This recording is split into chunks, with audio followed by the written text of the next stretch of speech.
Hello, അസ്സലാമു അലൈക്കും വറഹ്മത്തുള്ളാഹി തആല വബറകാതുഹു. പ്രിയപ്പെട്ട കൂട്ടുകാരെ, ഇന്ന് ഞാൻ നമ്മുടെ ഹിദായത്ത് സ്റ്റോറിയിൽ വന്നിട്ടുള്ളത് കുറച്ച് കാര്യങ്ങളൊക്കെ പറയാൻ വേണ്ടിയിട്ടാണ്.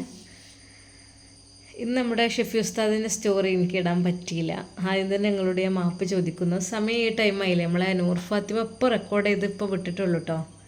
പിന്നെ നമ്മൾ ഇന്നത്തെ മലപ്പുറത്തുനിന്ന് സ്റ്റോറിയിൽ നമ്മുടെ സഫമോൾക്കൊരു ആഗ്രഹം ഉണ്ടായിരുന്നു. സഫമോൾക്ക് ആഗ്രഹം എന്താണെന്ന് വെച്ചാൽ, ഉമ്മച്ചിയെ ഞാൻ എന്തെങ്കിലും പറയട്ടെ, കുട്ടികളതൊക്കെ ഉമ്മച്ചി പറയുമ്പോൾ ഇന്നൊന്ന് കൂട്ടോ, ഓളി കഥ അങ്ങനെ കേൾക്കാൻ കേട്ടോ.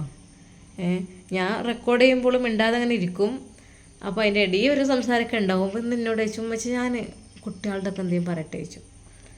അപ്പോഴാണ് നമ്മളെ നവാസിൻ്റെ മോളെ സംസാരം അതിലുള്ളത്. അപ്പോൾ ഞാൻ ജസ്റ്റ് പറഞ്ഞപ്പോൾ ഉമ്മച്ചി ഞാൻ പറയാറുണ്ട്, അങ്ങനെ ഓള് പറയായിരുന്നു കേട്ടോ. അത് ഇപ്പോൾ ഒരുപാട് ആൾക്കാർ കമൻ്റ് ഇട്ടു അതിനെക്കുറിച്ച്. സഫമോളെ കുറിച്ച്, സഫമോളെ ഉറങ്ങിയിട്ടില്ലേ, നന്നായിട്ടുണ്ട് എന്നൊക്കെ പറഞ്ഞിട്ട്.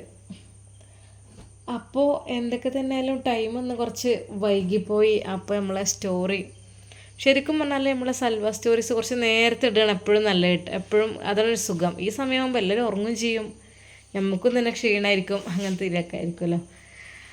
അപ്പോൾ അതൊക്കെയാണ്. അപ്പോൾ അതൊക്കെ നിങ്ങളോടൊന്ന് പറഞ്ഞ് പോകാമെന്ന് വിചാരിച്ചിട്ടാണ് കേട്ടോ. സമയം ഏകദേശം 1 മണിയായി തുടങ്ങിയില്ലേ. ഇനിയിപ്പോൾ 4 മണിക്ക് എണീക്കും വേണം.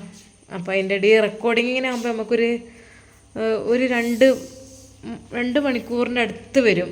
അതായത് അങ്ങനത്തെ റെക്കോർഡിങ്ങും കൺവേർട്ടും അപ്ലോഡിങ്ങും എല്ലാം കൂടി കഴിയുമ്പോഴത്തേന്. അപ്പം ഇന്നിപ്പോൾ എന്തായാലും അപ്പോൾ പിന്നെ അത്താഴം വയ്ക്കാനാവും സമയം. അതുകൊണ്ട് ഞാൻ ഇന്ന് നമ്മളെ ഷെഫി ഉസ്താദിൻ്റെ വിട്ടിട്ടില്ല കേട്ടോ. അപ്പോൾ ഷെഫി ഉസ്താദിനെ കുറിച്ച് പലരും ഇപ്പം തന്നെ പലരും തുടങ്ങിയിട്ടുണ്ട്.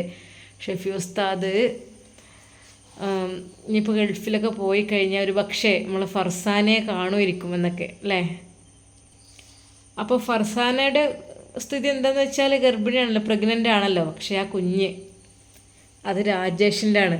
അതൊരിക്കലും ഒരു അറിയുന്നില്ല. അറബിക്കും മനസ്സിലായിക്കണേ നമ്മളെ ഫർസാനക്കും. പക്ഷേ പാവം സൈത്തൂൻ ബീവി കേട്ടോ, ബീവിക്ക് അതൊന്നും അറിയില്ല അതിനെക്കുറിച്ച്. അതിനൊരു കുഞ്ഞിനെ